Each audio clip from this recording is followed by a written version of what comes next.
الحمد لله الذي هدانا لهذا وما كنا لنهتدي لولا أن هدانا الله نحمده ونستعينه ونستغفره ونؤمن به ونتوكل عليه ونعوذ بالله من شرور أنفسنا ومن سيئات أعمالنا من يهده الله فلا مضل له ومن يضلل فلا هادي له أشهد أن لا إله إلا الله وحده لا شريك له وأشهد أن محمدا عبده ورسوله اللهم صل على محمد وعلى آل محمد كما صليت على إبراهيم وعلى آل إبراهيم اللهم بارك على محمد وعلى آل محمد كما باركت على إبراهيم وعلى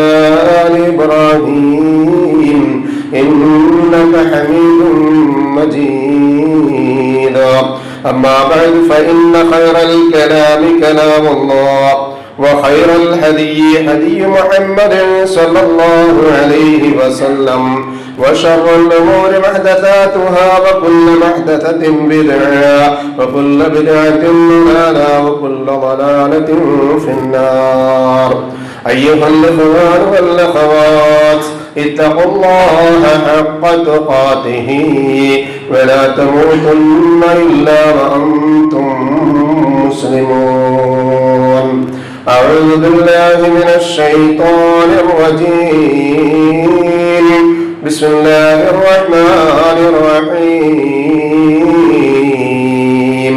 والذين كفروا لهم نار جهنم لا يقضى عليهم فيموتوا ولا يخفف عنهم من عذابها كذلك نجزي كل كفور.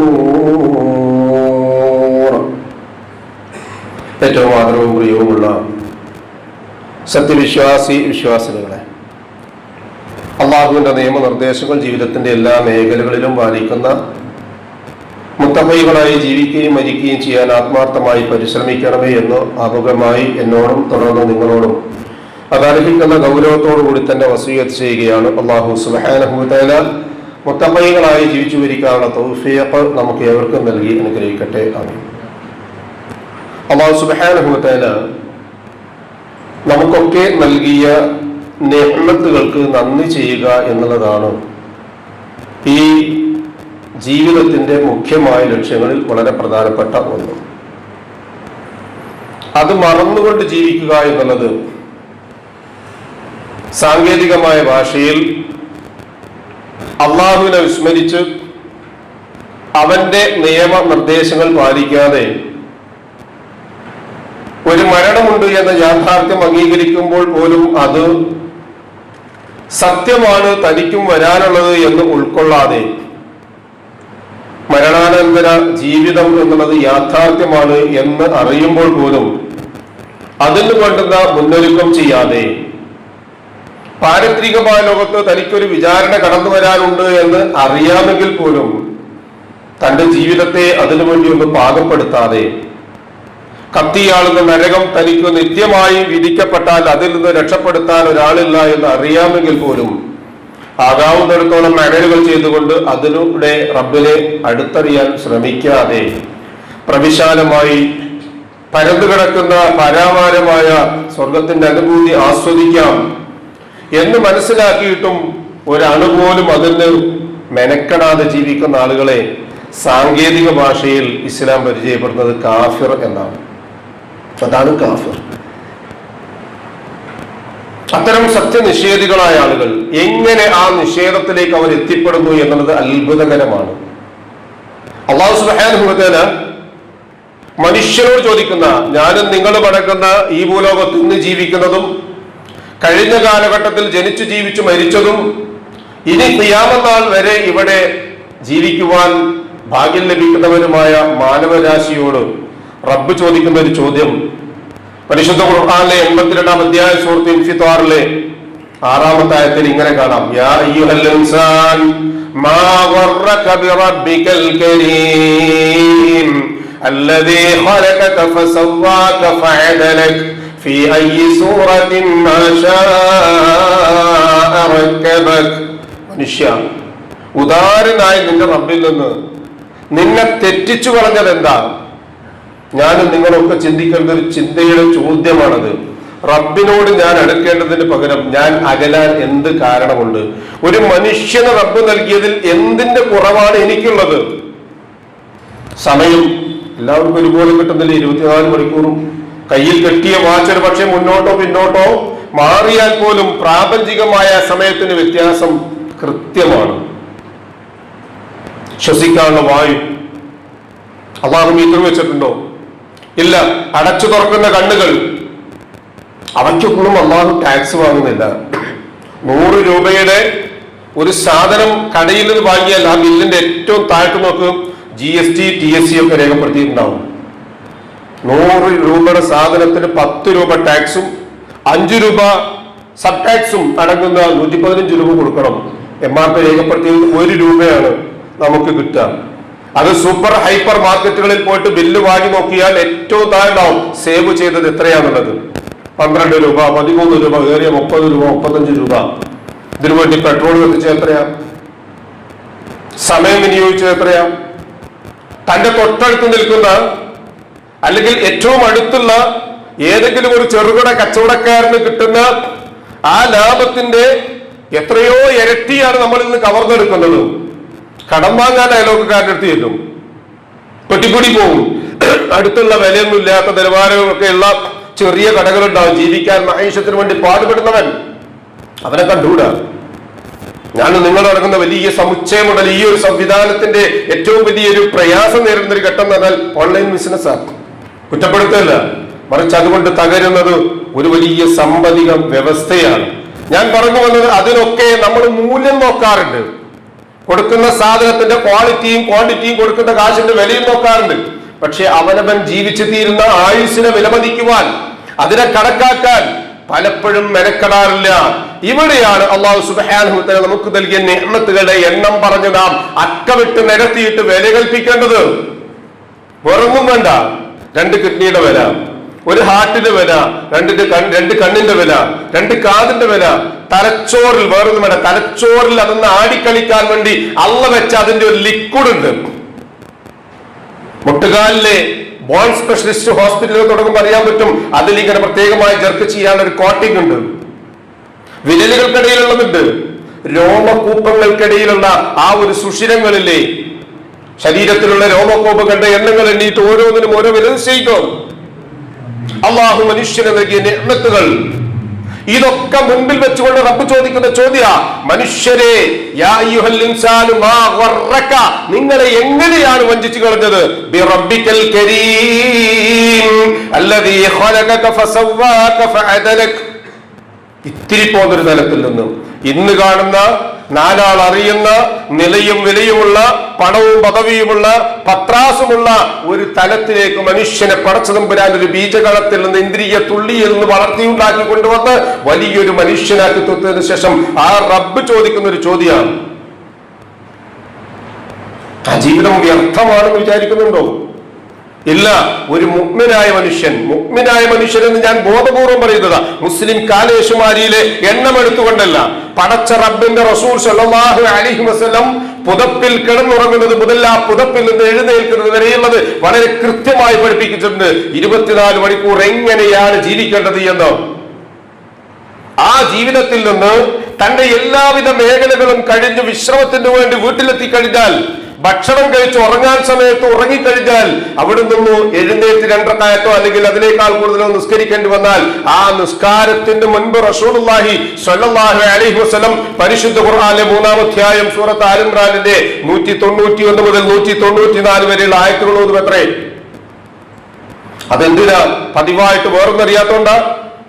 അല്ല, അതിന്റെ പിന്നിൽ വലിയ യുക്തിയുണ്ട്. അതിൽ ഒരായത്ത് മാത്രം എടുക്കാം. ഇന്ന ഫീ ഖൽഖിസ് സമാവാതി വൽ അർദി വഖ്തിലാഫിൽ ലൈലി വൻ നഹാരി ലആയാതിൻ ലിഉലിൽ അൽബാബ്. രാവും പകലും മാറി മറിഞ്ഞു വരുന്നതിൽ, ഭൂമി അതിന്റെ നില തെറ്റാതെ സഞ്ചരിക്കുന്നതിൽ, സൂര്യൻ അതിന്റെ ഭ്രമണപഥത്തിലൂടെ സഞ്ചരിക്കുന്നത്, ഇങ്ങനെ തുടങ്ങിയ നിഖിലമായ കാര്യങ്ങൾ മുൻപിൽ വെച്ചുകൊണ്ട് അതൊക്കെ കണ്ടറിയുന്ന ഒരു മനുഷ്യൻ പറയുന്നതാണ്, പടച്ചോ ഇതൊന്നും നീ വെറുതെ സൃഷ്ടിച്ചതല്ല, ഇതിന്റെയൊക്കെ പിന്നിൽ ചില യുക്തിയുണ്ട്. ഇത് പറയുന്ന മനുഷ്യൻ അവനവനെ മാത്രം യുക്തിബോധത്തിൽ കൊണ്ടുവന്ന് തളയ്ക്കുന്നില്ല. അവന്റെ യുക്തിവാദത്തിലേക്ക് പോവുക, നിർമ്മിതവാദത്തിലേക്ക് പോവുക, നിരീശ്വരവാദത്തിലേക്ക് പോവുകയാണ്, ദൈവ നിഷേധത്തിലേക്ക് കടന്നു പോവുകയാണ്. അത്തരം ആളുകളോടാണെന്ന് ചോദിക്കുന്നത്, അവനല്ലേ നിന്നെ സൃഷ്ടിച്ചത്? നീ ഒരു കമ്പനിയുടെ പ്രൊഡക്റ്റ് ആണോ? അല്ലല്ലോ. നിന്റെ പടച്ചോൻ ആ ഒരു സൃഷ്ടാവ് ഉണ്ട് എന്ന് നീ സമ്മതിക്കുമ്പോൾ പോലും ഇല്ല എന്ന് നിന്റെ നാവ് കൊണ്ട് പറയുമ്പോഴും ആ നാവെടുത്ത് ചലിപ്പിക്കാൻ ഉമിനീര് നൽകിയ ആ ഒരു സൃഷ്ടാവാനാണ്. ഇത്ര കൃത്യമായിട്ടാണ് പടച്ച തമ്പുരാൻ ഇത്ര പ്ലാനിങ്ങോടുകൂടി മനുഷ്യനെ സൃഷ്ടിച്ചത്. ആ സൃഷ്ടിപ്പ് വെറുതെയാണോ? മനുഷ്യൻ അങ്ങനെ വിചാരിക്കുന്നുണ്ടോ? അല്ലാഹു ചോദിക്കുന്ന ചോദ്യം,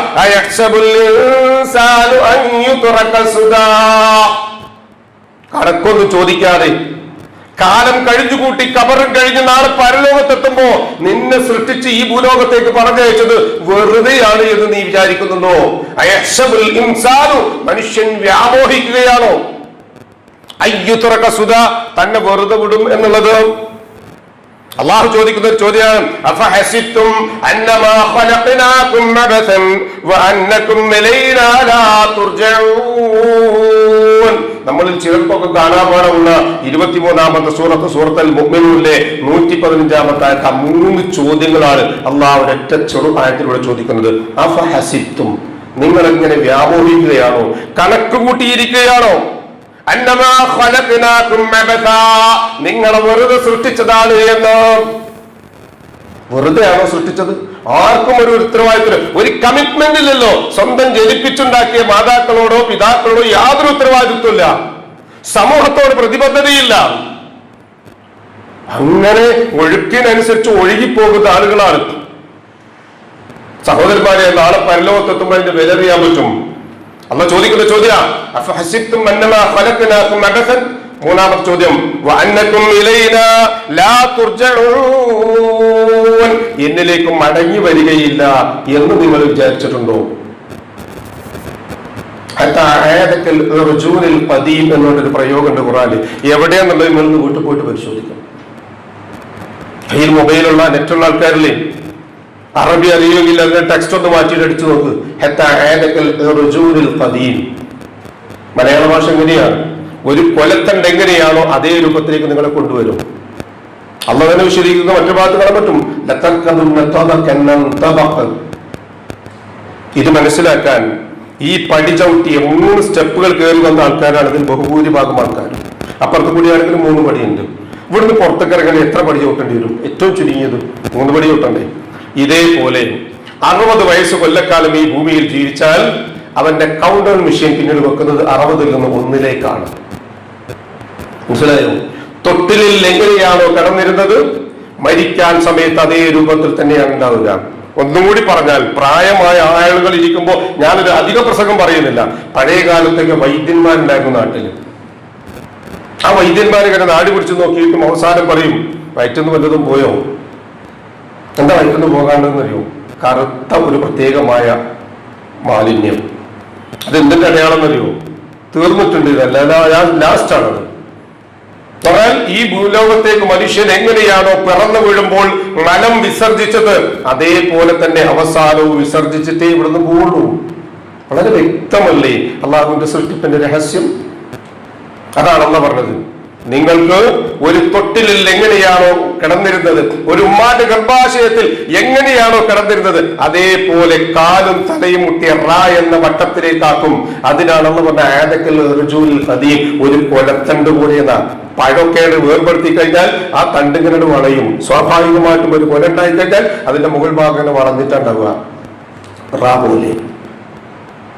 അതേ അവസ്ഥയിലേക്ക് മടക്കി കൊണ്ടുവരുമെന്നാണ് അല്ലാഹു സുബ്ഹാനഹു വ തആല പറഞ്ഞത്. അപ്പൊ ഐഹികമായ ജീവിതം അനുഗ്രഹീതമായ ഒരു അവസരമാണ് എന്ന് മനസ്സിലാക്കി അതിൽ വഞ്ചിക്കപ്പെടാതെ ഇരുന്ന് പടച്ച തമ്പുരാൻ നൽകിയ നിഅ്മത്തുകൾക്ക്, അനുഗ്രഹങ്ങൾക്ക് നന്ദി കാണിക്കുക എന്നുള്ളത് മനുഷ്യന്റെ വലിയൊരു ബാധ്യതയാണ്. പരിശുദ്ധ ഖുർആൻ സൂറത്തു അൽ-ഫാത്തിർ 35-ാമത്തെ സൂറത്തിലെ 5-ാമത്തെ ആയത്തിൽ അല്ലാഹു സുബ്ഹാനഹു വ തആല വളരെ വ്യക്തമായി നമ്മളെ പഠിപ്പിക്കുന്നുണ്ട്. യാ അയ്യുഹന്നാസ്, മനുഷ്യരെ, ഇന്ന വഅദല്ലാഹി ഹഖ്ഖ ഫലാ തഗുറന്നകുൽ ഹയാത്തുദ് ദുനിയാ വലാ യഗുറന്നകും ബില്ലാഹിൽ ഗറൂർ. മനുഷ്യരെ എന്ന് വിളിച്ചുകൊണ്ടാണ് ഖുർആനിൽ വളരെ ശക്തമായൊരു ഭാഷ മനുഷ്യരോട് സംവദിക്കുക എന്നുള്ളതാണ്. ആ മനുഷ്യരെ വിളിച്ചുകൊണ്ട് പറയാ, ഇന്ന വഅദല്ലാഹി ഹഖ്, അല്ലാഹുവിന്റെ വാഗ്ദാനങ്ങൾ സത്യമാണ്. ഫലാ തഗുറന്നകുൽ ഹയാത്തുദ് ദുനിയാ, നിങ്ങളുടെ ഐഹികമായ ലോകം വഞ്ചിച്ചു കളയരുത്.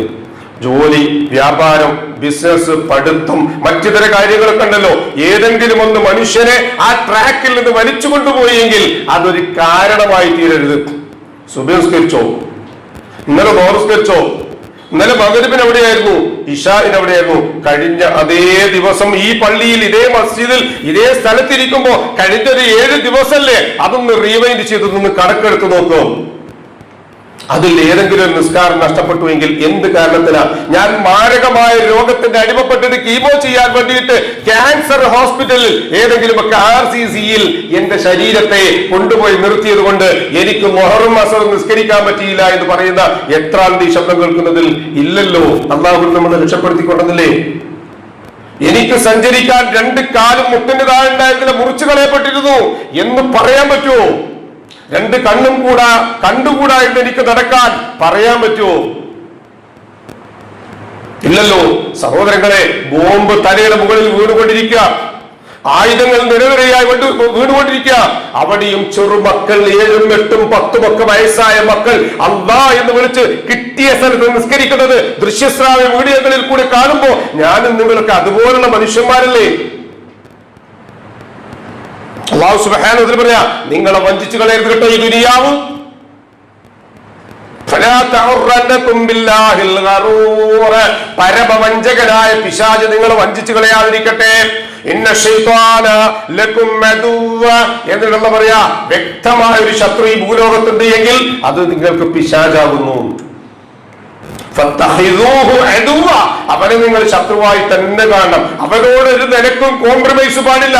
ആ പൈശാചികമായ മേഖലകളിലേക്ക് എവിടെയെങ്കിലും ഒരു സൂചന ഉണ്ട് എങ്കിൽ അത് അടച്ചു വെച്ചുകൊണ്ട് വേണം മുന്നോട്ട് പോകാൻ.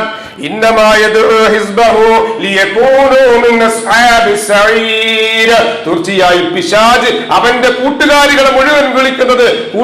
മുഴുവൻ വിളിക്കുന്നത് കത്തിയാളുന്ന നരകത്തിലേക്കാണ്. സഹോദരന്മാരെ, ഞാൻ തുടക്കത്തിൽ ഓതി വെച്ച പരിശുദ്ധ ഖുർആൻ സൂറത്തുൽ ഫാത്തിറിലെ ഒരൊറ്റ ആയത്തും, വല്ലദീന കഫറൂ ലഹും നാറു ജഹന്നമ ലാ യുഖ്ളാ അലൈഹിം ഫയമൂതു വലാ യുഖഫഫു അൻഹും മിൻ അദാബിഹാ കദാലിക നജ്സി കുല്ല കഫൂർ. ഇന്നല്ലദീന കഫറൂ, സത്യനിഷേധികളായ ആളുകൾ. പേരൊന്നും മാറണ്ട, പേര് മാറ്റേണ്ടതില്ല. അല്ലാഹു നമ്മെ കാത്തു രക്ഷിക്കുമാറാകട്ടെ. അല്ലാഹുവിന്റെ റസൂൽ സ്വല്ലല്ലാഹു അലൈഹി വസല്ലം നെഞ്ചത്ത് കൈവച്ച് തേടിയുന്ന 2 തേട്ടുണ്ട്. ഞാനും നിങ്ങളൊക്കെ കൈയെടുക്കാതെ ദുആ ചെയ്യണം. ഏതാണെന്നറിയോ? അല്ലാഹുമ്മ ഇന്നി അഊദു ബിക മിനൽ കുഫ്രി വൽ ഫഖർ. പടച്ചോനെ, ദാരിദ്ര്യത്തിൽ നിന്നും അവിശ്വാസത്തിൽ നിന്നും ഞാൻ നിന്നോട് ചോദിക്കുന്നു എന്ന് അഷ്റഫുൽ ഖൽഖ് റസൂലുള്ളാഹി സ്വല്ലല്ലാഹു അലൈഹി വസല്ലം ചോദിച്ചുവെങ്കിൽ, തേടിയെങ്കിൽ ഞാൻ നിങ്ങൾക്ക് എത്ര ആത്മാർത്ഥമായി തേടേണ്ടതെന്നറിയോ? റസൂൽ ഒരൊറ്റ അനൗൺസ്മെന്റ് ചെയ്താൽ മതി. മക്കത്തെ, മദീനത്തെ, റസൂൽ ജീവിച്ചിരുന്ന മദീനത്തെ പള്ളി മുഴുവൻ സ്വർണം കൊണ്ടും വെള്ളി കൊണ്ടും ദിനാർ കൊണ്ടും ദിർഹം കൊണ്ടും കാരക്ക കൊണ്ടും ഒട്ടകങ്ങളെ കൊണ്ടും ഒക്കെ നിറയുമായിരുന്നു. എന്നിട്ടും റസൂൽ തേടി, പട്ടിണി കിടന്നു. തന്റെ ശരീരത്തിലുണ്ടായിരുന്ന പടയങ്കി പണയം വെച്ചു. മറ്റൊന്നെന്താ? വിശ്വാസം. അഷ്റഫുൽ ഖൽഖ് മുഹമ്മദ് മുസ്തഫ സ്വല്ലല്ലാഹു അലൈഹി വസല്ലമക്ക് പോലും കുഫർ പേടിയായിരുന്നെങ്കിൽ എനിക്കും നിങ്ങൾക്ക് എന്ത് ധൈര്യമാണത്? ഞാൻ മാറൂല, ആവില്ല എന്നുള്ളത്. ആ ഓവർ കോൺഫിഡൻസ് ഉണ്ടല്ലോ, അത് വേണ്ട. അല്ലാഹുവിന്റെ റസൂലിന് പോലും ഇല്ലാത്ത കോൺഫിഡൻസ് ആണ് നമുക്ക്. അല്ലാഹു നമ്മെ കാത്തുരക്ഷിക്കട്ടെ. അത്തരം കുഫർ വന്നാൽ ലഹും നാറു ജഹന്നം, അവർക്കുള്ള ശിക്ഷയുടെ കേദാരമാണ് ജഹന്നം എന്ന നരകം. നരകങ്ങളിലെ ഏറ്റവും പ്രധാനപ്പെട്ട, ഏറ്റവും അടിത്തട്ടിലുള്ള ആളുകൾക്ക് നൽകപ്പെടുന്ന ശിക്ഷയുടെ ഏറ്റവും കത്തിയാർന്ന നരകത്തിന്റെ പേരാണ് ജഹന്നം എന്നുള്ളത്. എന്താ അതിന്റെ സവിശേഷത? ലാ യുഖ്ളാ അലൈഹിം ഫയമൂതു, ലാ യുഖ്ലാ അലൈഹിം ഫയമൂതു, മരണം വിധിക്കപ്പെടുകയില്ല. വലാ യുഖഫഫു അൻഹും, കാലാവധി തീർന്നാൽ ജീവപര്യന്തം ഒരു 14 കൊല്ലോ 15 കൊല്ലമൊക്കെ ജീവിച്ചാൽ പോലും കാരാഗ്രഹത്തിൽ നിന്ന് സുന്ദരമായി പുറത്തിറങ്ങിയിട്ട് മാന്യമായിട്ട് ജീവിക്കാം. അള്ളാഹുവിന്റെ കോടതിയിൽ അങ്ങനെയൊന്നുമില്ല. സുഖ്റുഫിൽ ആയത്തുണ്ട്, നരകം തേഞ്ഞു, പിന്നെ നഖം തേഞ്ഞു, വിരൽ തേഞ്ഞു, ഇവിടം മാത്രം ഒരു കുഷ്ഠരോഗം വന്ന് പറ്റിയതുപോലെ ഇവിടം മാത്രവുമായിട്ട് 70 കൊല്ലം നരകത്തിന്റെ അടിത്തട്ടിൽ നിന്ന് മുകളിലെ തട്ടിലെത്തിയിട്ട് കൈകൾ കണ്ടിട്ട് ഇങ്ങനെ കൈ പിടിച്ച് തൂങ്ങി നിൽക്കുന്ന ഒരു മനുഷ്യനെ പോലെ നമുക്ക് തോന്നിക്കും ആ ആയത്തിങ്ങനെ വായിച്ചാൽ. യാ മാലിക് യഖ്ളി അലൈനാ റബ്ബുക, മാലിക് ഈ ജനിച്ച് ജീവിച്ചത് മുതൽ ഇന്ന് വരെ ചിരിച്ചിട്ടില്ല എന്ന് ഞങ്ങൾക്ക് അറിയുന്നവര് ഈ നരകത്തിൽ കത്തിയാളുന്ന മനുഷ്യന്റെ നിലവിളിയും ആർത്തനാദവും അട്ടഹാസവും കേട്ടിട്ട് നിന്റെ കണ്ണും കരളും ഒരുപോലെ കറുത്തിരിട്ടിട്ടുണ്ട്. എന്നാലും നീ പോയിട്ട് റബ്ബിനോടൊന്ന് പറയും, ഈ നരകത്തിൽ കിടക്കാൻ ഞങ്ങൾക്ക് വയ്യ, ഞങ്ങൾ ഈ നരകത്തിലിട്ടൊന്ന് കൊന്നതാ എന്ന് മലക്കിനോട് മനുഷ്യൻ പറയും. അത്രയും എന്താ കാരണം അറിയോ? അത്ര സഹിക്കാൻ വയ്യ. 70 കൊല്ലായിട്ട് കയറാൻ തുടങ്ങിയിട്ട് നരകത്തിന്റെ അടിത്തട്ടിൽ നിന്ന് കയ്യിൽ നഖണ്ടായിരുന്നു, ആ നഖമൊക്കെ നീണ്ടതായിരുന്നു. റസൂൽ അതൊക്കെ പഠിപ്പിക്കുന്നുണ്ട്. ചെമ്പ് കൊണ്ട് നീണ്ട നഖങ്ങളുള്ള ആളുകൾ അതുകൊണ്ടൊക്കെ മാന്തി കയറി അവസാനം നഖം തീർന്നു, വിരൽ തീർന്നു, പത്തി തീർന്നു. എന്നിട്ടും കയറാൻ ഈ നരകത്തിന്റെ വേദന അവരെ വീണ്ടും വീണ്ടും പ്രേരിപ്പിച്ചുകൊണ്ടേ അവർ കയറി വന്നു. റസൂലുള്ളാഹി സ്വല്ലല്ലാഹു അലൈഹി വസല്ലം ഒരിക്കൽ ഇരിക്കുന്ന ആ മജ്ലിസിൽ ഒരു ശബ്ദം കേട്ടിട്ട് റസൂൽ ചോദിച്ചു, എന്താ ശബ്ദം എന്നറിയോ? ഇല്ല റസൂലേ. റസൂലുള്ളാഹി സ്വല്ലല്ലാഹു അലൈഹി വസല്ലം പറഞ്ഞു, 70 വർഷം മുൻപ് നരകത്തിലേക്ക് എറിഞ്ഞിരിക്കല്ല, അതിപ്പോഴാണ് വീഴുന്നത്. റസൂലുള്ളാഹി സ്വല്ലല്ലാഹു അലൈഹി വസല്ലം ജനിക്കുന്നതിന് മുമ്പേ എറിഞ്ഞ കല്ല് റസൂലുള്ളാഹി സ്വല്ലല്ലാഹു അലൈഹി വസല്ലം ജീവകാലത്തിൽ വീണ ശബ്ദമാണ് കേട്ടത്. ആ നരകത്തിന്റെ ഭിത്തികളാണ് മനുഷ്യന്മാര് കയറുന്നത്. എന്നിട്ടാണ് മലക്കിനോട് പറയുന്നത്, മലക്കെ കൊന്നു തരാൻ പറയും, വയ്യ, സഹിക്കാൻ വയ്യ, ഇനി ഇവിടെ കിടക്കാൻ വയ്യ. മലക്കിന്റെ പ്രതികരണം എന്താ? ഇന്നക്കും ഇനിയും നിങ്ങൾ ഇവിടെ കിടക്കാനുള്ളത്. അതുകൊണ്ട് മാലിക് എന്ന നരകത്തിന്റെ കാവൽക്കാരൻ കയ്യിലിരിക്കുന്ന ദണ്ടുകൊണ്ട് കുന്തം കൊണ്ട് ഒരു കുത്താണ്, കൊണ്ടും താഴേക്ക്. അള്ളാഹു നമ്മെ കാത്തുരക്ഷിക്കട്ടെ. മരണമില്ലാത്ത, യാതൊരുവിധ ഇളവുകളുമില്ലാത്ത ഒരവസ്ഥ. ഇത് കാണുമ്പോഴാണ് മനുഷ്യൻ അവർ റബ്ബിനോട് നിലവിളിക്കും അത്രേ, റബ്ബനാ അഖ്രിജ്നാ നഅമൽ സ്വാലിഹൻ ഗൈറല്ലദീ കുന്നാ നഅമലു, പടച്ചോനെ ഞങ്ങൾ ഒന്നും പുറത്താക്കിക്കൊണ്ടാണ് എന്ന് പറഞ്ഞവർ നിലവിളിക്കും. റബ്ബനാ അഖ്രിജ്നാ, തൊട്ടടുത്ത ഖുർആനിലെ 35-ാമത്തെ അധ്യായം ഇന്ന് പോയിട്ട് സൂറത്ത് യാസീനിന്റെ തൊട്ടു മുകളിലുള്ള അതിലെ 36, 37, 37-ാമത്തെ ആയത്തിലാ പറഞ്ഞത്, അഖ്രിജ്നാ നഅമൽ സ്വാലിഹൻ ഗൈറല്ലദീ കുന്നാ നഅമലു, ഞങ്ങൾ ഇന്ന് വരെ പ്രവർത്തിച്ചിട്ടില്ലാത്ത അത്രയും നല്ല പ്രവർത്തനങ്ങൾ, അല്ലെങ്കിൽ ഞങ്ങളുടെ ജീവിതത്തിൽ ഞങ്ങൾ ഉപേക്ഷ വരുത്തിയ, നഷ്ടപ്പെടുത്തി കളഞ്ഞ ആ പ്രവൃത്തികൾ മുഴുവനും ഞങ്ങൾ വീണ്ടും ചെയ്യാം. ഞങ്ങൾ ഇന്ന് പുറത്താക്കിക്കൊണ്ടാണ്. അല്ലാഹു ചോദിക്കുന്ന ചോദ്യം, അഫലം നുഅമ്മിറുകും മാ യതദക്കറു ഫീഹി, ഒരു പുരുഷായുസ് മുഴുവൻ ചിന്തിക്കാൻ നിങ്ങൾക്ക് നൽകിയിട്ടുണ്ടായിരുന്നില്ലേ? ഒരു പുരുഷായുസ് 60 കൊല്ലോ 70 കൊല്ലോ നിങ്ങൾക്ക് നൽകിയിട്ടുണ്ടായിരുന്നില്ലേ? അന്നൊക്കെ ചിന്തിച്ചുകൂടായിരുന്നോ? സൂറത്ത് ഫജ്റിലുണ്ട്, വഅന്നാ ലഹു ദിക്റ, ഇപ്പൊ എവിടുന്നാ ചിന്തിക്കാനുള്ള ബുദ്ധി ഉണ്ടായതെന്ന് ചോദ്യം. കേവലം ഓതിപ്പോകാൻ, പാരായണം ചെയ്യാൻ എല്ലാ സഹോദരന്മാരെ ആ ആയത്തുകളൊക്കെ, ഓരോ ചെറിയ ആയത്തുകൾ സൂറത്തുൽ ഫജ്റിലെ ആ ചെറു ആയത്ത് നീ ഇപ്പോഴാണോ ചിന്തിക്കുന്നത് എന്നുള്ള ചോദിക്കുന്ന പോലെ തോന്നും. ഇവിടെ എന്താ പറയാ, അവലം നുഅമ്മിറുകും മാ യതദക്കറു ഫീഹി മൻ തദക്കർ, ചിന്തിക്കുന്നവന് ചിന്തിക്കുവാൻ മാത്രം പര്യാപ്തമായ ഒരായുഷ്കാലം നൽകിയിട്ടുണ്ടായിരുന്നില്ലേ? അതുകൊണ്ട് നിങ്ങൾ ഇന്ന് ഈ നരകത്തിൽ കടന്നിരിക്കുക. താക്കീലുകാരൻ വന്നിട്ടുണ്ടായിരുന്നില്ലേ?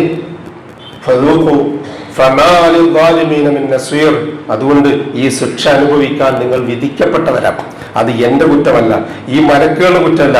2 കണ്ണും 2 കാതും തലച്ചോറും കയറും പള്ളം 2 കാലും കൊടുത്ത് 2 സൈഡ് 2 കയ്യും തന്ന് അതിന് മുകളിൽ കാതും തന്ന് തലച്ചോറ് തന്നിട്ട് ഈ ഭൂലോകത്ത് തിന്ന് സുഖിച്ച് രമിക്കാൻ വേണ്ടി സർവ്വ സ്വാതന്ത്ര്യവും നൽകിയില്ലേ? എന്നൊരു സ്വാതന്ത്ര്യത്തിന്റെ ലബ്ധിയുള്ള കാലഘട്ടത്തില പടച്ചോ യാതൊരു വിലക്കുമില്ല, അതുകൊണ്ട് ജീവിക്കാനുള്ള സൗകര്യം തന്നില്ലേ സഹോദരന്മാരെ? പല രാജ്യത്തും അതില്ല. ഇന്ത്യയിലെ പോലും പല സംസ്ഥാനങ്ങളിലും അതില്ല. അടിച്ചമർത്തപ്പെട്ട, പീഡിപ്പിക്കപ്പെട്ട ആളുകൾ ഇന്നും അസാമിലുമൊക്കെയുള്ള ആളുകൾ ഇന്നും ജയിലുകളിലാണ്. നമ്മുടെ നാട്ടിലേക്ക് വരൂല്ല എന്ന് ഞാൻ ചോദിച്ചിരിക്കുക. എന്നിട്ട് നമ്മൾ സ്വാതന്ത്ര്യമുള്ള ആളുകളാണ്. ആ സ്വാതന്ത്ര്യം അനുഭവിക്കുന്നില്ലേ? അതിന് നാളെ റബ്ബിന്റെ മുമ്പിൽ കണക്ക് ചോദിക്കുന്ന ഒരു ദിവസം വരാനിരിക്കുന്നുണ്ട്. അള്ളാഹു നമ്മെ കാത്തുരക്ഷിക്കുമാറാകട്ടെ. വന്നുപോയ പാകപ്പിഴവുകളൊക്കെ അള്ളാഹുവിനോട് ഏറ്റുപറയുക. പ്രത്യേകിച്ച് ഇതൊരു ഖുത്ബ നിലക്കാനുണ്ട്. പ്രത്യേകിച്ച് ഇപ്പോൾ ഞാൻ ഈ ഒന്നാമത്തെ ഖുത്ബ അവസാനിപ്പിച്ച് രണ്ടാമത്തെ ഖുത്ബക്ക് എഴുന്നേൽക്കുന്നത് വരെയുള്ള കുറഞ്ഞ സെക്കൻഡുകളില്ലേ ദുആയ്ക്ക് ഇജാബത്ത് കിട്ടുന്ന സമയം എന്നാണ് റസൂലുള്ളാഹി സ്വല്ലല്ലാഹു അലൈഹി വസല്ലം പറഞ്ഞത്. മറ്റൊന്ന് ആളുകൾ ദുആ ചെയ്തു. അല്ലാഹു നമ്മുടെ ദുആ ഖബൂൽ ചെയ്യുമാറാകട്ടെ. ഫഖൂലു ഖൗലി ഹദാ വസ്തഗ്ഫിറുല്ലാഹ ലി വലക്കും ഫസ്തഗ്ഫിറൂഹു ഇന്നഹു ഹുവൽ ഗഫൂറുർ റഹീം. ഇന്നൽ ഹംദലില്ലാഹ് ഹംദൻ കസീറൻ തയ്യിബൻ മുബാറകൻ ഫീഹി വസല്ലല്ലാഹു വസല്ലമ അലാ ഖൈരി ഖൽഖിഹി മുഹമ്മദിൻ വഅലാ ആലിഹി വസ്ഹബിഹിൽ ഫായിസീന ബില്ലല്ലാഹ് യാ ഇബാദല്ലാഹ് ഇത്തഖുല്ലാഹ സാനിയൻ ബിത്തഖ്വല്ലാഹ്. സഹോദരങ്ങൾ, ഒരിക്കൽ കൂടി അള്ളാഹുവിനെ സൂക്ഷിക്കണം എന്ന് എന്നെയും നിങ്ങളെയും ഒരുപോലെ ഓർമ്മപ്പെടുത്തുകയാണ്. അള്ളാഹു നമ്മെ മുത്തഖീകളിൽ ഉൾപ്പെടുത്തി അനുഗ്രഹിക്കട്ടെ. ആമീൻ. സംസാരിച്ചു വന്നിരുന്നത് ഒരു സ്വാതന്ത്ര്യത്തിന്റെ ദിനത്തിലാണുള്ളത്. 78 കൊല്ലക്കാലം അവൾ ആ സ്വാതന്ത്ര്യം അനുഭവിക്കുകയായിരുന്നു. 79ാമത്തെ കൊല്ലത്തിലേക്കാണ് ആസ്വദിക്കുകയാണ് നമ്മൾ. വൈദേശികരായ ആളുകൾ എല്ലാ അർത്ഥത്തിലും 300 കൊല്ലക്കാലം ഇത് ചവിട്ടി മെതിച്ച് വൈക്കോലുണ്ടല്ലോ അത് രണ്ടാമതല്ലിന്നൊരു കാലം ഉണ്ടായിരുന്നു. എന്നിട്ട് അതിന് കറുത്ത വറ്റുകൊണ്ട് കഞ്ഞി കുടിച്ചൊരു കാലം ഒക്കെ മറന്നുപോയതാണ് ഇന്നത്തെ ഏറ്റവും വലിയ ദുര്യോഗം. അതുപോലെ ഇന്ത്യയെ അതിൽ നിന്ന് കിട്ടാവുന്ന അവസാനത്തെ മണിയും പെറുക്കിയെടുത്തിട്ട് ഇവിടുന്ന് വൈദേശികരായ ആളുകൾ കടന്നുപോയി. നിരന്തരമായ സമരങ്ങളാണ് നയിച്ചിരുന്നത്. നമുക്കറിയാം അലി സഹോദരന്മാർ, അവരുടെ ഉമ്മ ബീഗുമ്മ എന്നാണ് അറിയപ്പെട്ടിരുന്നത്. മൗലാന ഷൗക്കത്ത് അലിയുടെയും മൗലാന മുഹമ്മദ് അലിയുടെയും ഉമ്മ. അവരുടെ ഉമ്മ കൊടുത്തയച്ച ഒരു കത്തുണ്ട്. ഒറ്റെങ്കിൽ സൈറ്റിലേക്കും തെരഞ്ഞു നോക്കിയിട്ട് വായിച്ചു. യുദ്ധം കൊടുമ്പിരിക്കൊള്ളുന്ന സമയത്ത് മക്കളെ, നിങ്ങളെ കാണാൻ എനിക്ക് കൊതിയുണ്ട് എന്ന് പറഞ്ഞിട്ടല്ല, ഈ രാജ്യം വിജയിച്ചു കിട്ടാൻ, സ്വാതന്ത്ര്യം നേടി കിട്ടാൻ വേണ്ടി നിങ്ങൾ രണ്ടുപേരും മരിച്ചാൽ ഏറ്റവും കൂടുതൽ സന്തോഷിക്കുന്ന ഉമ്മ ഞാനായിരിക്കും. ആ സ്വാതന്ത്ര്യം കിട്ടാതെ നിങ്ങൾ രണ്ടുപേരും തിരിച്ചെന്റെ വീട്ടിലേക്ക് വന്നാൽ ഏറ്റവും കൂടുതൽ ദുഃഖിക്കുന്ന ആളും ഞാൻ തന്നെയായിരിക്കും എന്ന് പറഞ്ഞു മക്കളെ ഈ സ്വാതന്ത്ര്യ സമര സേനാനികളാക്കി മാറ്റി നിർത്തി ആ രൂപത്തിൽ വളർന്നു വന്ന ഒരു സ്വാതന്ത്ര്യത്തിന്റെ തണലിലാണ് ഇന്ന് നാം ജീവിക്കുന്നത് എങ്കിൽ, വൈദേശികളായ ആളുകൾ പോയിട്ട് സ്വദേശികളായ ആളുകൾ ഇന്ത്യ ഭരിക്കുന്ന ഒരു കാലഘട്ടത്തിലാണ് നാം ജീവിക്കുന്നത് എങ്കിൽ, വെള്ളക്കാർ പോയി തികച്ചും കൊള്ളക്കാരാൽ ഭരിക്കപ്പെടുന്ന ഒരു രാജ്യത്താണ് നാം ജീവിക്കുന്നത് എങ്കിൽ, ആ രാജ്യത്തോട് നമുക്ക് സ്നേഹം വേണ്ടതുണ്ട്. ഭരിക്കുന്ന ആളുകളോടല്ല, ജനിച്ച് ജീവിച്ച മണ്ണിനോട്. റസൂലുള്ളാഹി സ്വല്ലല്ലാഹു അലൈഹി വസല്ലം ഹിജ്റ പോവാ മക്കയിൽ നിന്ന് മദീനയിലേക്കോ, കണ്ണിൽ നിന്ന് മറയുന്നത് വരെ മക്കയെ നോക്കിക്കൊണ്ട് തേങ്ങിയാണ് റസൂലുള്ളാഹി സ്വല്ലല്ലാഹു അലൈഹി വസല്ലം കടന്നുപോയത്. ജബലുൽ ഹിന്ദിന്റെ മുകളിലേക്ക് കയറിയിട്ട് പറഞ്ഞു, മക്കേ, നിന്നെ എനിക്ക് പ്രിയമാണ്, ഇഷ്ടമാണ്.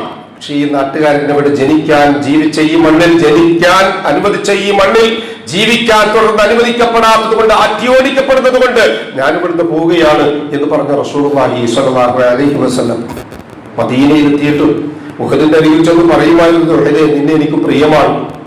മക്കയിലേക്ക് നോക്കിയിട്ട് പറയും, ഒരു ദാഹം പോലെ തിരിച്ചു വരാൻ ആഗ്രഹമുണ്ട്. അതൊക്കെ കാണിക്കുന്നത് ജനിച്ച മണ്ണിനോട് കൂറ് വേണം എന്ന് തന്നെയാണ്. പക്ഷേ ഒരു ഹദീസ് എന്ന പേരിൽ ഒരു ആപ്തവാക്യം ഇങ്ങനെ പലപ്പോഴും നമ്മൾ കേട്ടിട്ടുണ്ടാവും, അൽ ഹിബ്ബ് വതുനിയ്യത്തുൻ എന്ന് പറയുന്നത് ദേശസ്നേഹം ഈമാന്റെ ഭാഗമാണ്. അങ്ങനത്തെ ഒരു ഹദീസ് റസൂലുള്ളാഹി സ്വല്ലല്ലാഹു അലൈഹി വസല്ലമയിൽ സ്ഥിരപ്പെട്ടു വന്നൊരു ഹദീസല്ല, ഒരു ഹദീസില്ല. ഒരു ആപ്തവാക്യം എന്ന രൂപത്തിൽ പറയാമെന്നല്ലാതെ അത് റസൂലിലേക്ക് കെട്ടിപ്പറയേണ്ടതില്ല, സാന്ദർഭികമായി സൂചിപ്പിച്ചു എന്ന് മാത്രം. അപ്പൊ അതുകൊണ്ട് തന്നെ ഇന്ന് ഒരു മുസ്ലിം അല്ലെങ്കിൽ ഒരു ഇന്ത്യൻ പൗരൻ എന്നുള്ള നിലയിൽ ഇവിടെ നമുക്ക് കിട്ടിയ സ്വാതന്ത്ര്യം നിലനിൽക്കുവാൻ ആവശ്യമായ ഐക്യവും അഖണ്ഡതയും കാത്തു സൂക്ഷിക്കാൻ, തോളോട് തോൾ ചേർന്ന് ഈ രാജ്യത്തിന്റെ ഭാഗവാക്കായി മാറാൻ, ഇതിന്റെ ചിത്രശക്തികളായ ആളുകളെ തിരിച്ചറിയാൻ, പൊതുശത്രുവിനെ തിരിച്ചറിയാൻ ഞാനും നിങ്ങളുമൊക്കെ ഇതുപോലെയുള്ള സുദിനങ്ങൾ കേവലം ഒരു ആനർദിയായോ ഒരു ദിനാചരണമോ ആയി മാറ്റിവെക്കാതെ നമ്മുടെ രക്തത്തിൽ അലിഞ്ഞു ചേർന്ന ഒരു ആവേശമായി ഉൾക്കൊണ്ടുകൊണ്ട് ഒരു നവ സൃഷ്ടിക്കു വേണ്ടി, സമൂഹ സൃഷ്ടിക്കു വേണ്ടി, ഉത്തമ സമുദായത്തിന് വേണ്ടി, സൗഹാർദ്ദം നിലനിൽക്കുന്ന ഒരു അന്തരീക്ഷത്തിന് വേണ്ടി, ഏകത്വത്തിൽ നാനാത്വം ഇവിടെ കളിയാടുന്ന ഒരു പൂങ്കാവനമായി ഇന്ത്യ മാറുന്നതിന് വേണ്ടി അഹോരാത്രം പരിശ്രമിക്കുകയും ചെയ്യുക. അതോടൊപ്പം തന്നെ അതിന് വിഘാതമായി നിൽക്കുന്ന എല്ലാവിധ ന്യൂനപക്ഷ ഭൂരിപക്ഷ വർഗീയ പ്രവർത്തനങ്ങളിൽ നിന്നും ഒട്ടുനിൽക്കുകയും ചെയ്യുക. നാം അധിവസിക്കുന്ന രാജ്യത്ത് ശാന്തിയും സമാധാനവും നിലനിർത്തി അള്ളാഹു അനുഗ്രഹിക്കുമാറാകട്ടെ. നമ്മിൽ വന്നുപോയ എല്ലാവിധ പാകപ്പിഴവുകളും അള്ളാഹു പരിഹരിച്ചു മാപ്പാക്കി മറച്ചുവെച്ച് ഇരുലോകത്തും അള്ളാഹു അവ മറച്ചുവെച്ച് നമ്മെ അനുഗ്രഹിക്കട്ടെ. അവയ്ക്ക് പകരം നന്മകൾ ചെയ്യാനുള്ള തൗഫീഖ് അല്ലാഹു സുബ്ഹാനഹു വ തആല നമുക്ക് ഏവർക്കും നൽകി അനുഗ്രഹിക്കട്ടെ. നമ്മിൽ നിന്ന് മരണപ്പെട്ടവർക്ക് അല്ലാഹു മഗ്ഫിറത്തും റഹ്മത്തും നൽകി അനുഗ്രഹിക്കട്ടെ. അവരുടെ ബർസഖിയായ ജീവിതം അല്ലാഹു റാഹത്താക്കി കൊടുക്കട്ടെ. ജീവിച്ചിരിക്കുന്നവരിൽ രോഗികളായ വീടുകളിലും ആശുപത്രികളിലുമുള്ള ആളുകൾ പല സഹോദരങ്ങളും ഇന്ന് ഈ ജുമാക്ക് വരുന്ന സമയത്ത് വിളിച്ചിരുന്നു. ദുആയ്ക്ക് വസിയത്ത് ചെയ്തിട്ടുള്ള ആളുകളാണ്. ആരുടെയും പേരെടുത്ത് പറയാതെ ഈ മജ്ലിസിൽ അതുപോലെ തന്നെ മസ്ജിദിൽ ഉള്ള ഒറ്റ ആളുകൾ രോഗികളാണ്. അല്ലാഹു സുബ്ഹാനഹു വ തആല ഷാഫിയായ റബ്ബ് രോഗികളായ മുഴുവൻ ആളുകൾക്കും ആജിലും കാമിലുമായ ശിഫ നൽകി അനുഗ്രഹിക്കട്ടെ. ആഫിയത്തും ദീർഘായുസ് നൽകി അനുഗ്രഹിക്കട്ടെ. അവനവന്റെ കാര്യങ്ങൾ നിർവഹിക്കുവാൻ ആവശ്യമായ സിഹത്തും താഖത്തും ആഫിയത്തും അല്ലാഹു മരണം വരെ നിലനിർത്തുന്നു നമ്മെ അനുഗ്രഹിക്കട്ടെ. ഈമാനും ഇഖ്ലാസും തഖ്വയും ഖുശൂഉമുള്ള മുത്തഖീങ്ങളായി ജീവിക്കുവാനും ജീവിതാന്ത്യം വരെ ആ തഖ്വ കാത്തു സൂക്ഷിക്കാനുമുള്ള തൗഫീഖ് അല്ലാഹു സുബ്ഹാനഹു വ തആല നമുക്ക് ഏവർക്കും നൽകി അനുഗ്രഹിക്കട്ടെ. ഉപജീവനത്തിന്റെ എല്ലാ മേഖലകളിലും കൃഷി, വ്യാപാരം, വ്യവഹാരം, കൂലിപ്പണി തുടങ്ങിയ നിഖില മേഖലകളിലും അല്ലാഹു പ്രവിശാലമായ അവന്റെ ഖൈറും ബറക്കത്തും വർഷിച്ച് നമ്മയും നമ്മുടെ കുടുംബത്തെയും അനുഗ്രഹിക്കട്ടെ. ദുആ കൊണ്ട് വസിയത്ത് ചെയ്തവരുടെ നല്ല മുറാദുകൾ അല്ലാഹു എത്രയും പെട്ടെന്ന് ഹാസിലാക്കുകയും പ്രയാസങ്ങളും ബുദ്ധിമുട്ടുകളും അവരുടെയും അല്ലാഹു നമ്മുടെയും എളുപ്പമാക്കി അവരെയും നമ്മയും അനുഗ്രഹിക്കുകയും ചെയ്യട്ടെ. മരണസമയത്ത് അഫ്ദൽ ദിക്ർ ലാ ഇലാഹ ഇല്ലല്ലാഹ് എന്ന കലിമ കാമിലായ ഈമാനോടുകൂടി പറഞ്ഞ് പുഞ്ചിരിയോടുകൂടി കണ്ണടയ്ക്കാൻ അല്ലാഹു നമുക്ക് ഏവർക്കും ഭാഗ്യം നൽകി അനുഗ്രഹിക്കട്ടെ. ജന്നാത്തുൽ ഫിർദൗസിന്റെ ഉടമകളായ അമ്പിയാക്കളും മുർസലുകളും ഔലിയാക്കളും സലഫുസ് സാലിഹുകളും സിദ്ദീഖുകളും ശുഹദാക്കളുമുള്ള സ്വർഗ്ഗത്തിൽ പ്രവേശിക്കാൻ സാധുക്കളായ നമ്മുടെ മാതാപിതാക്കൾക്കും നമുക്കും കൂട്ടുകുടുംബങ്ങൾക്കും സന്താന പരമ്പരകൾക്കും അല്ലാഹു തൗഫീഖ് നൽകി അനുഗ്രഹിക്കട്ടെ.